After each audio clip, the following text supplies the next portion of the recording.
Hello， 大家好，我是李洛克。Hello， 大家好，我是李洛克，这里是小李碎碎念。今天我们要讲的故事是著名的第4类接触事件——罗斯威尔事件。今天这个故事我准备了很久的时间，所以内容越到后面越有意思。希望你能够多停留一会儿，或者点个赞，收藏起来，可以以后观看。那这件事很多人都有所了解啊。77年前，也就是1947年的时候呢，美国新墨西哥州罗斯威尔发生了一起震惊世界的飞碟坠毁事件，史称罗斯威尔事件。因为现在关于这个事件的所有证据都已经不存在了，也有可能是被当地的军方隐藏了起来，这都说不好。所以我们就把它当作是一个故事来听就好了，不要太关注于它的真实性啊。一开始美国军方就说他们接到当地民众的电话，在当地发现了一个飞碟，并且回收了，但随后不知道什么原因他们就改变了说法，说之前说错了。其实最后找到的是一个气象气球，还给公众展示了当时回收气象气球残骸的照片。但是这件事呢，并没有这么简单就结束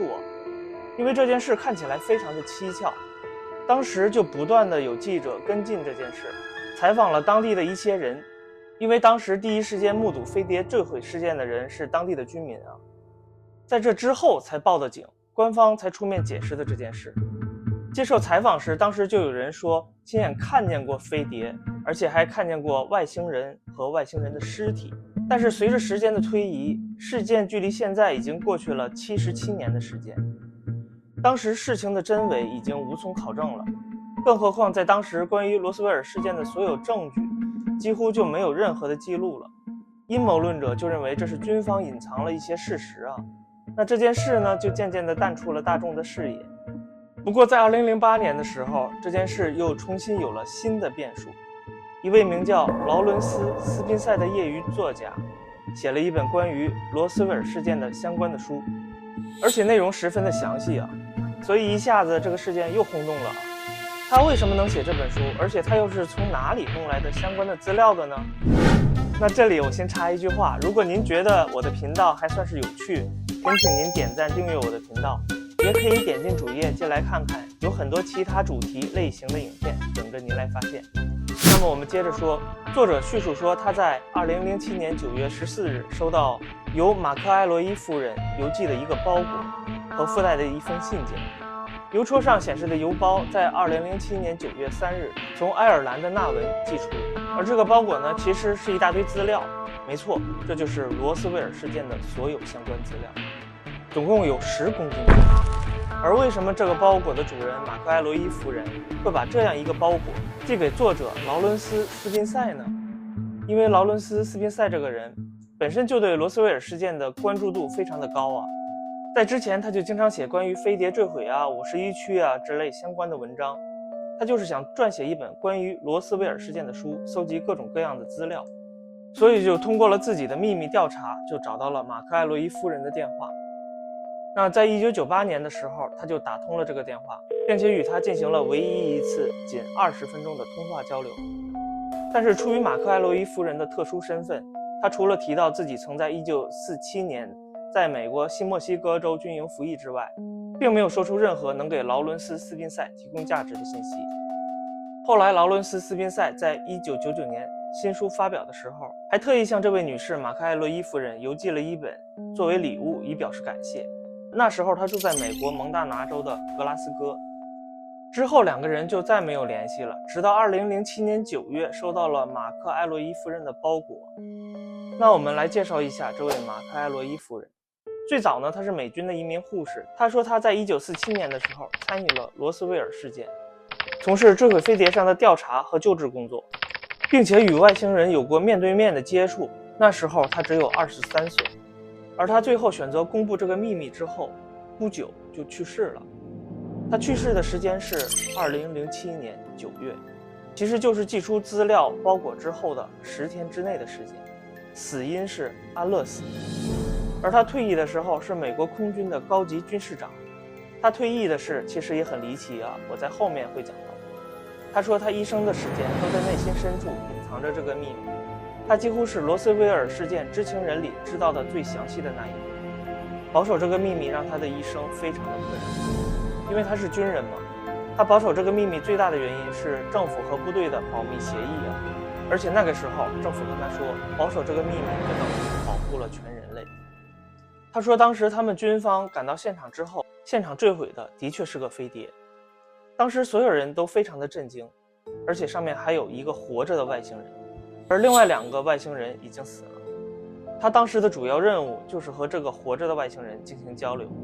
他说他从第一次见到这个外星人开始，到把他们送回研究基地之前，他们已经相处了几个小时，这也是军方的安排啊。一开始他并不知道为什么选择他去做这件事情，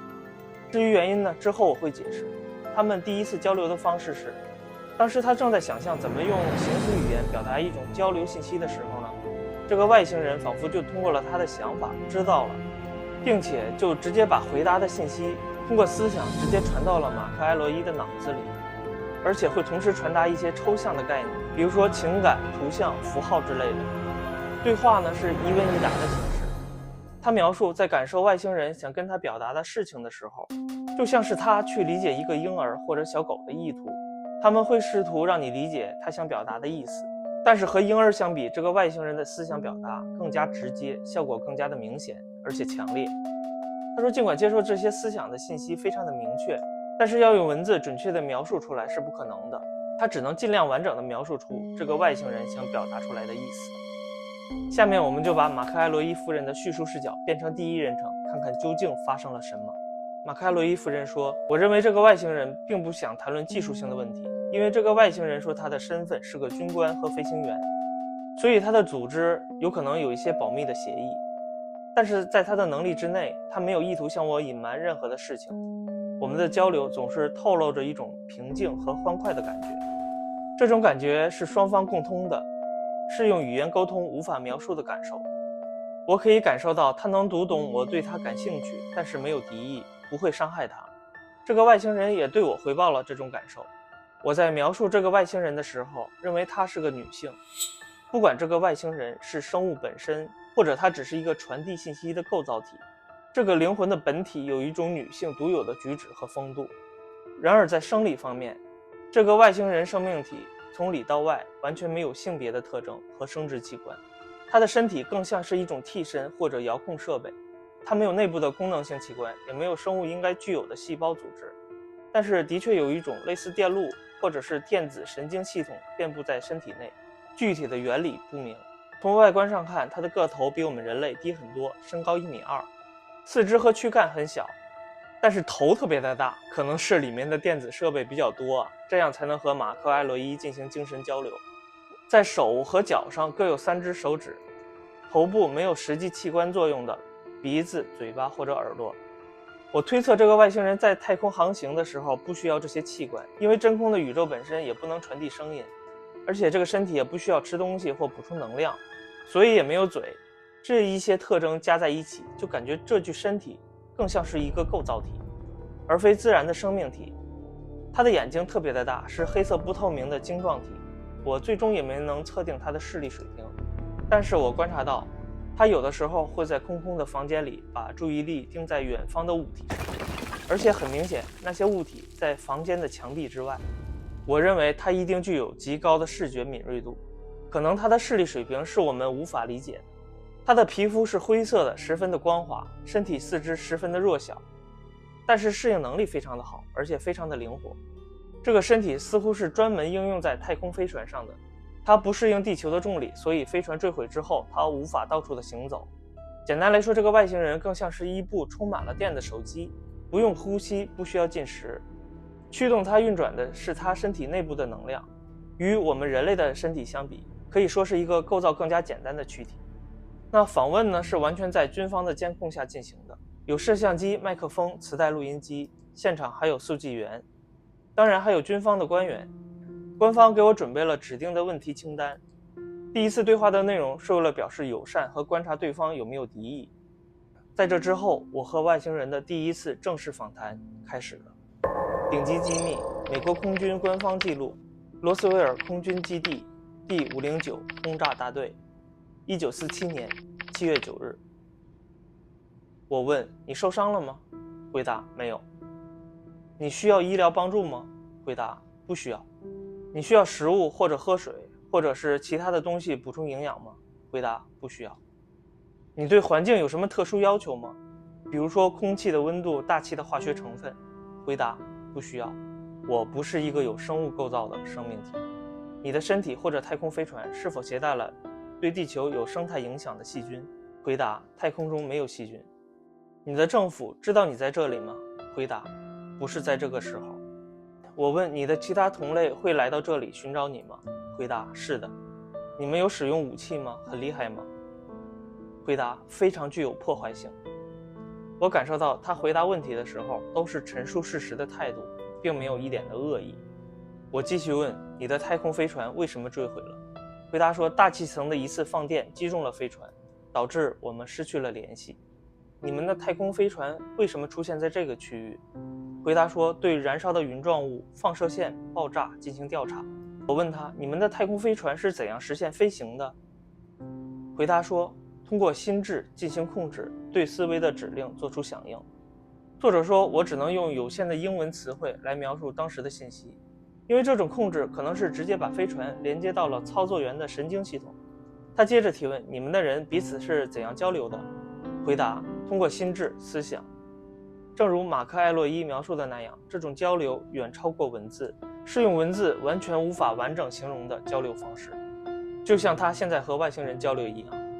我问他：你们有没有手写的语言或者符号进行交流？回答说：有。那你来自什么星球？马克·艾洛伊说，在说出这句话之后，一瞬间我的思想就从这间屋子里抽离了出去，接收到一种意念的图像，仿佛自己就身处其中，眼前显示出一个巨大的星群中的一颗行星。一个声音在对我说：家乡，或者那个词叫统领地。马克·艾洛伊说，统领地这个词在他理解来说应该读作 domain， 这个符号就是他们统领地的符号。这颗星球对他来说就好像是家乡或者出生地，而统领地可以简单的理解为势力范围，或者叫做国土领域。而且我确定那不仅仅是指一个星球、一个太阳系，或者说是一个星团，而是一个星系数量庞大的集合，占据了大概宇宙1/4的面积。而这些都是我感受到的。而他们关注地球的目的不是对地球文明有多感兴趣，而是保留保护统领地的所有权。意思就是说咱们生活的这个地球就相当于统领地的边疆地带啊。而且提到保护，就不得不承认还有另一个高等的文明在和统领地争夺地盘。另外这个文明被它称为旧帝国文明，在后面我们会提到啊。虽然他们在周期性的反复的造访地球，甚至比人类诞生的时间还要早很多，但是他回答说，为什么一直不让地球人知道他们的存在呢？他的回答是，我们只是守护观察但不接触。这次飞船坠毁是一个意外，所以产生了一次接触。作者想让他描述一下自己的家乡，他说那是一个具有真正文明、历史、文化的巨大行星，富饶，资源用之不尽，而且有秩序，有高级的智慧和知识。他们的星系由2颗恒星和3颗卫星组成，这就有点像三体小说里面对高等文明的描述啊。只不过三体文明是3颗恒星，这导致三体星系的系统十分的混乱。不过外星人说他们的星系是一个十分稳定的星系。马克·艾洛伊就说，那你们的文明状态发展到了什么程度啊？他回答说，我们的文明程度非常的远古，是你们想象不到的，有数万亿年。而数万亿这个词呢，只是一个形容词，实际上远比这个数量多得多。这个时候作者说他第一次感受到了对方的情绪表达，那就是自豪。马克·艾洛伊说，那你们的社会是什么样的？他回答说，秩序、权力、永远的未来、支配、成长。马克·艾洛伊说，对方描述的更多的是一种高涨的情绪、喜悦的感情，而这些单词是他想到的对方想表达的最准确的词语。马克·艾洛伊说，那宇宙中除了你们之外还有其他智慧生物吗？回答说，每个地方都有，但是我们是最高级的文明。同时马克·艾洛伊又感受到了一种来自对方的自豪感。那么第一天的访谈大概就讲了这些内容啊。随后呢，军方让马克·艾洛伊回到了专门给他准备的房间休息，一切生活用品准备的一应俱全，他就在这里休息，准备接受后续的指示。那第一天的对话内容总结之后反馈给上级，军方上面是非常的震惊啊，竟然真的能够和外星生命形成沟通。随即又准备了更多的问题，想继续让他提问。而且第2次进行访谈的时候，已经有更多的官方人员和特工人员到达了现场。他们告诉马凯罗伊说，接下来的访谈会有几个人跟他一同出席，以便提示他针对一些详细内容进行发问。但是当有额外的这些人在场的时候，交流变得几乎就不可能了，因为马凯罗伊无法从对方接收到任何的想法或者情绪，对方没有任何的反应，这个外星人只是坐在那一动不动，因为他不呼吸嘛，身体也不动，甚至是不是活的都不知道。因为第2次访谈的状况，上级就怀疑是马凯罗伊造的假，对第1次访谈的内容产生了怀疑，所以那一天晚些时候，上面就指定了另外一些人向外星人发问。然而各路专家在尝试之后，没有任何的人可以从这个外星人那里获得任何信息。后来几天来了一个心理调查的科学家，叫做格特鲁德，和一个具有超视能力的印度人名叫克里希纳穆，他们都尝试了与外星人沟通，最终都以失败告终。最后他才知道为什么一开始上级就决定让他与外星人进行直接的交流，因为现在他才明白，到目前为止这件事只有他能够做到，或者说那个外星人只愿意和他交流。至于原因呢，后面我们会讲到啊。马克艾罗伊说，在接下来的一次访谈中，只有我和外星人，他们只允许我向外星人问一个问题：你为什么停止了继续交谈？外星人回答说，没有停止，这是因为其他人有隐藏的隐蔽的恐惧或者企图，而这些影响交谈。就是说他并没有停止交流，而造成不能对话的原因是人们的恐惧心理，我们觉得它危险，对它排斥，就是因为这个原因造成交流无法进行。而这个马克艾罗伊对外星人的感受，绝大多数是源于对未知的探索、好奇的心理，而问的这些问题也不是自己想问的，而是军方安排好的问题。他本身也很愿意参与这份工作，觉得这是对人类有特殊意义的，是一个历史上的大事件，比哥伦布发现新大陆还要惊奇，所以就完美进行了交流。但其实原因呢，还是有别的其他解释的。为了故事的逻辑性，我们在后面会讲到。另外，同时军方已经开始散布关于这件事件的谣言，否认发现了飞碟，说只是个气象气球。这更让马克艾洛伊觉得他这次任务绝对是一个历史上的重大事件。每次在他和外星人交谈结束之后，就会被军方送到休息的房间，还有穿着西服的人昼夜在门外值守，吃饭睡觉一切活动都在自己的房间里进行。早晨起床之后，就又直接去审讯室进行新一轮的对话。那么第3次访谈呢，和所有后续的访谈环节一样，都是在其他很多工作人员参与录制和观察下进行的。虽然没有现场露面，但是访谈室的房间隔壁布置了单向反光镜，目的是在不影响访谈的情况下监视现场。这个外星人被安放在一把普通的沙发椅上坐下，因为外星人的身材只有一个5岁男孩的大小，所以和那把椅子搭配起来很不协调。外星人说他的名字叫艾罗。当他看到马克艾洛伊进入房间之后，他马上就想让马克艾洛伊感受到他很高兴，同时接受到一种认同感和温暖的情绪。马克艾洛伊很惊讶，对于这个外星人来说，在短短的几天内对他产生了如此的感情，而且是在这么复杂的环境之下，他感觉十分的不可思议。外星人访谈1947年7月11日对话第1次。访谈开始，我问他，你能够阅读或书写任何地球的语言吗？回答，不能。你了解数字或者数学吗？回答，是的，我的职业是军官、飞行员、工程师，所以这些对我来说是有必要的。你能书写或画出我们语言的符号或图像吗？回答，不确定。你有没有其他交流的手势或者方法，可以帮助我们更清晰地理解你的想法？回答，没有。问到这里，马克艾洛伊也明白了，军方因为对他的不信任，一直在想怎么能够不通过他对这个外星人进行直接的交流。1947年7月11日对话第2次，你能在一张星系图上向我们展示你的家乡的行星吗？回答，不能。马克艾洛伊说，他并不是不想展示或者不知道，而是因为那个行星位置并不存在于地球上任何的星系图中，因为它们的距离太过遥远。马克·艾洛伊说，你们的人需要花多长时间才能够查出你在这里？回答，未知的。你们的人到这里营救你需要花费多长时间？回答，几分钟或者几个小时。我们怎样才能够让他们明白我们对你没有伤害的意图？回答，意图是清晰的，我可以看到你的心智。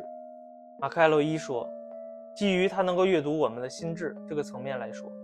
他能够在这么多有敌意的人类面前与我保持这么友好的交流，就证明他一定是拥有一个高等心智的文明。由于上面的回答在情报人员中引发了一大片不安的情绪，下面的对话官方弱化了一些问题的锋芒。1947年7月11日，对话第3次。为了让你在回答我们的提问时感觉足够的安全，你需要我们做出什么样的保证或证明呢？回答说，只有他说话，只有他听到，只有他提问，没有其他人。这个他指的就是马克·艾洛伊。官方听到这样的汇报当然是很恼火，能够肯定的是他们对马克·艾洛伊表现出了更加强烈的不满。而马克·艾洛伊本人呢，只是想最积极地配合完成自己的工作，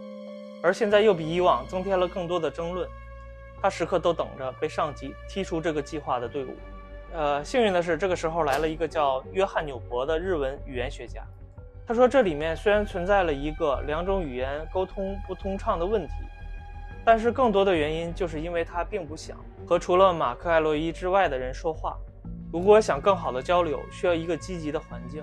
而且会谈双方都需要去理解使用共通的语言进行交流，不然沟通的水平无法提高，只会停留在初级互相理解的水平，就像人与动物之间的交流一样。因为缺乏清晰的表达词汇，这样就转移了官方对马克·艾洛伊的针对性，马上着手研究怎样让外星人学习英语。语言学家建议马克·艾洛伊找来一些儿童读物，外加一本语法课本，读给外星人听。于是艾洛伊回到房间的时候，就把这个教授语言的意图告诉给了外星人艾罗，而他回答可以尝试。当时用的教材是一本名叫《麦加菲美德读本》初级到6级的书。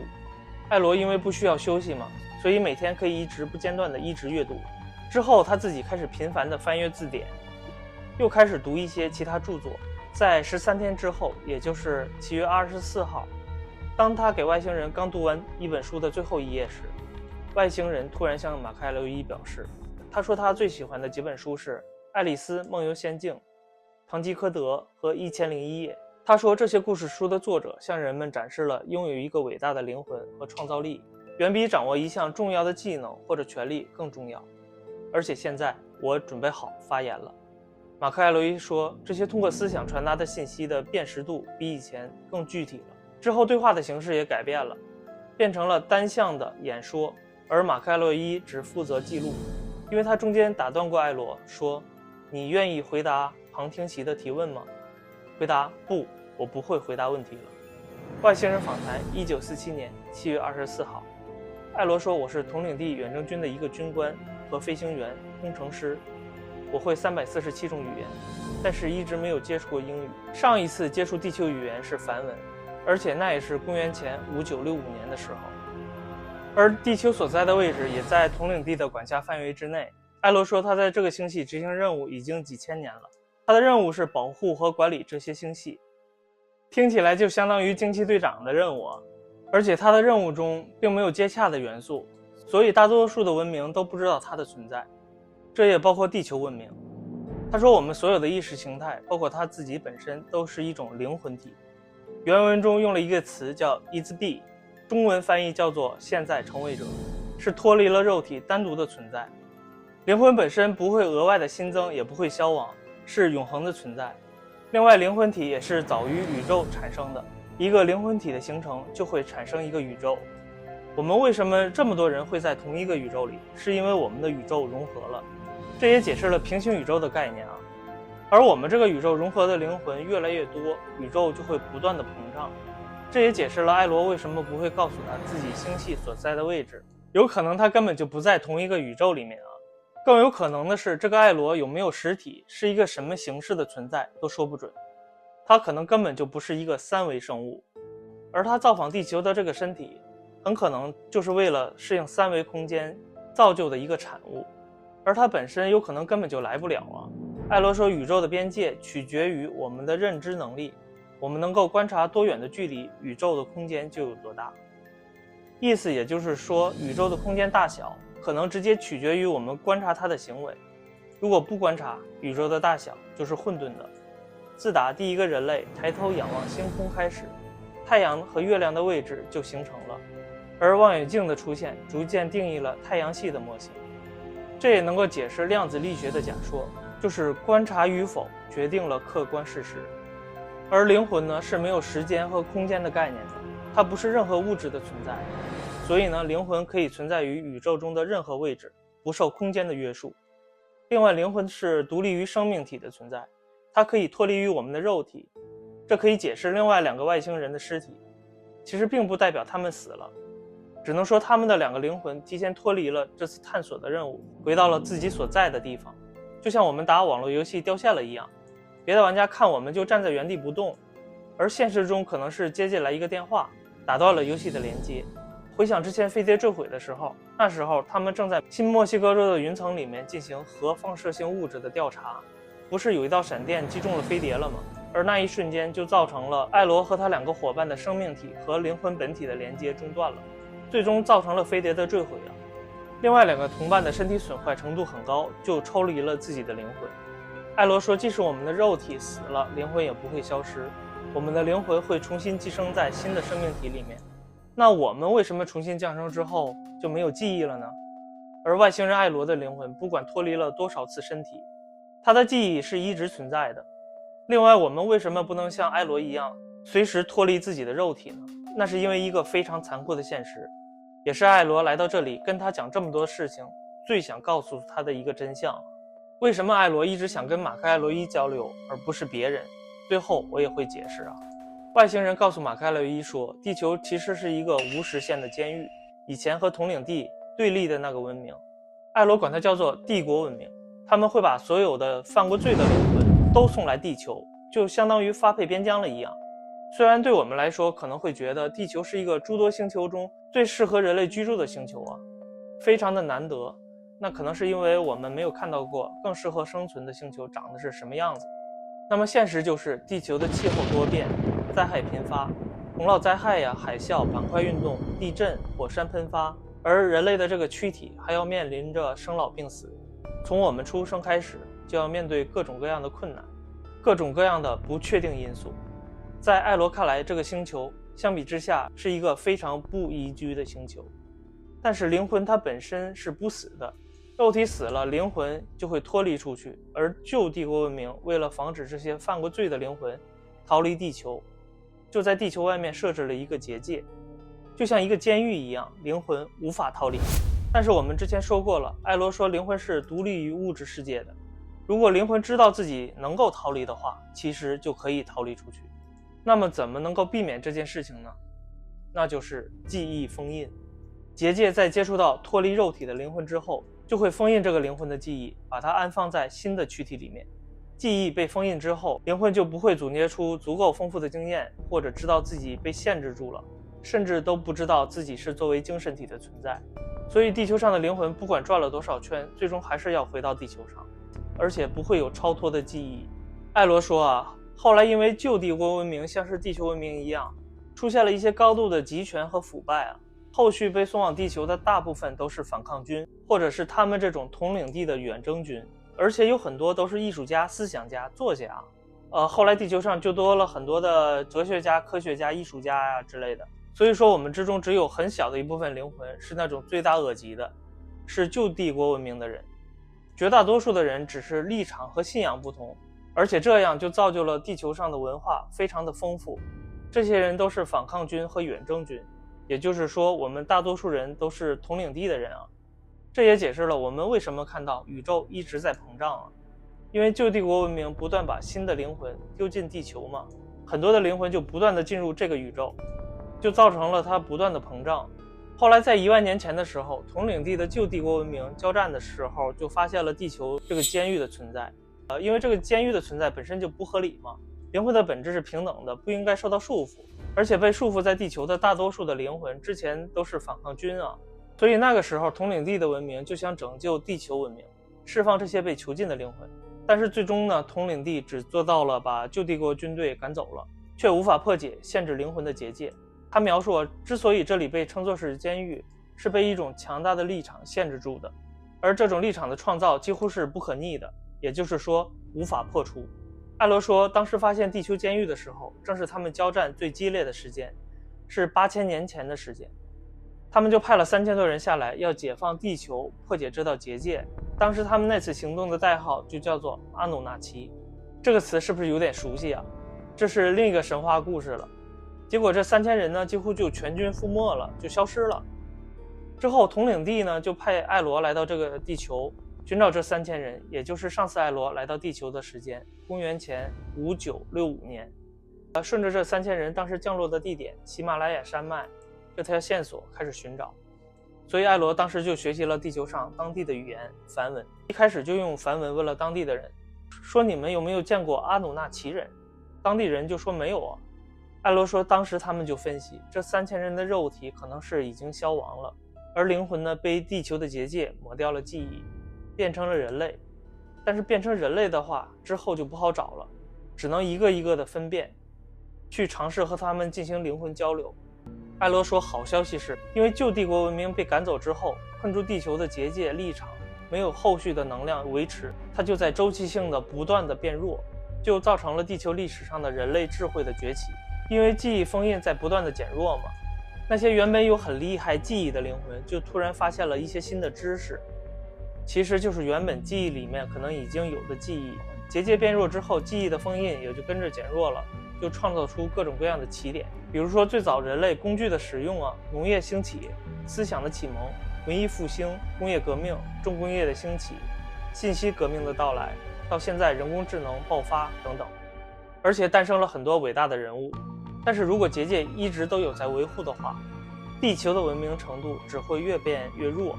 因为记忆被封印，这种倒退是必然的。就像我们现在都无法解释前几次文明的遗迹啊，比如说埃及的金字塔怎么建造的，复活节岛的雕像怎么形成的，地球从高空才能看见的一些巨大的绘画是怎么形成的，还有亚特兰蒂斯文明的遗迹等等，都在证明现在的文明科技发展的速度在减弱。书里面提到的内容真的是非常的多，如果都讲出来的话，真的是几个小时都讲不完。但是好在这种控制的立场也在慢慢的变弱。最后这个外星人访谈录结束的时间是1947年7月31日，期间他还讲了很多的事情，解释了很多的概念，因为太过于复杂和详细，这里就跳过了。大家有时间可以买一本中文的原著来看一看，这本书叫做《外星人访谈录》，或者上网也可以搜到相关的文章啊。那么为什么访谈结束了呢？因为后来访谈期间，这个外星人一直在滔滔不绝的自己给马克·艾洛伊讲人类怎么能够更好的生活啊，宇宙的诞生，高等文明的历史故事啊之类的一些内容。而这并不是美国军方所感兴趣的东西，他们就想问外星人一些比如飞碟怎么建造的，他们的科技怎么才能够发展，时空旅行怎么完成之类的内容。外星人艾罗根本就不会被打断，一直在讲自己的故事，所以军方就想打断他的自说自话，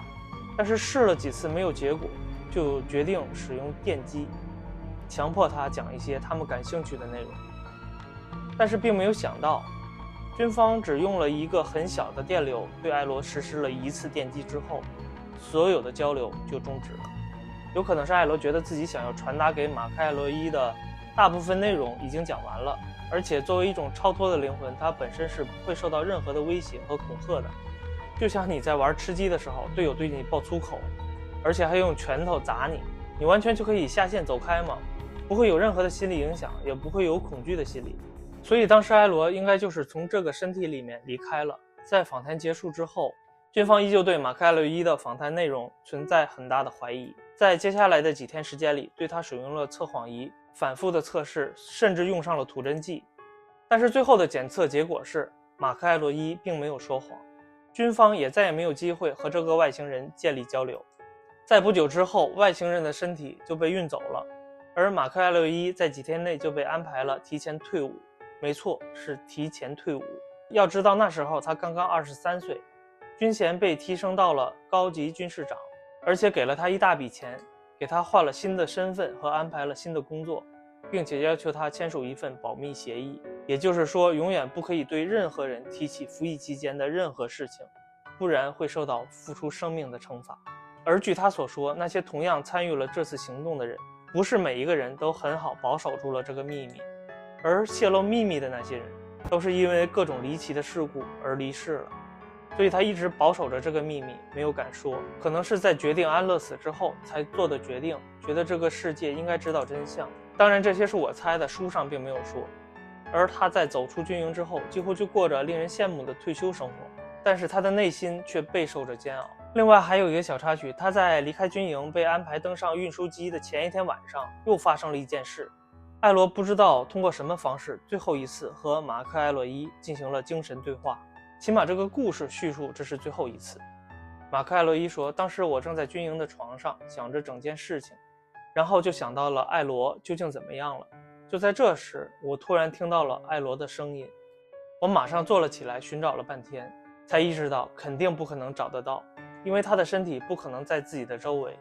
艾罗说你好，这个词带着平和友好的情绪一起被送进了我的思想。当然我丝毫没有必要怀疑那个声音，因为他不可能是别人。我用思想传递说，艾罗，你还在这里吗？他说他还在这里，可是并没有在地球上的某个躯体中。当军方在会谈的房间对他动手时，他已经返回到了他在统领地的岗位上了。得知我现在很好，而且将被平安无恙的释放，他很高兴。故事的最后，艾罗对马克·艾洛伊说，你就是我们的一员，当时被我们称作的阿努纳奇人，就是上一次公元前5965年我们来这里找的那些人之一。这也是为什么你能够和我们进行精神交流的原因，另外也是为什么在飞船坠毁的时候我没有脱离这个身体马上返回的原因。我没有提前告诉你这些，是不想让军方对你有一些不好的想法。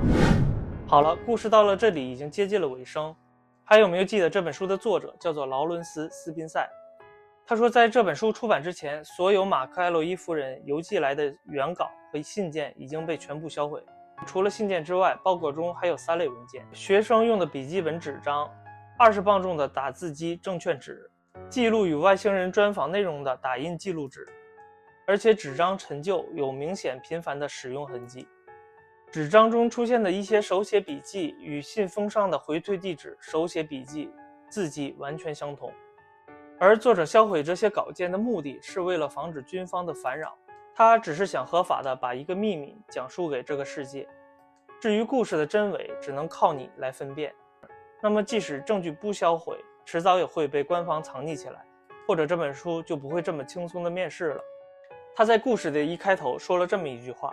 只有你认为的真实才是真实的。而就是因为这一句咒语，成功的让这本书面世了。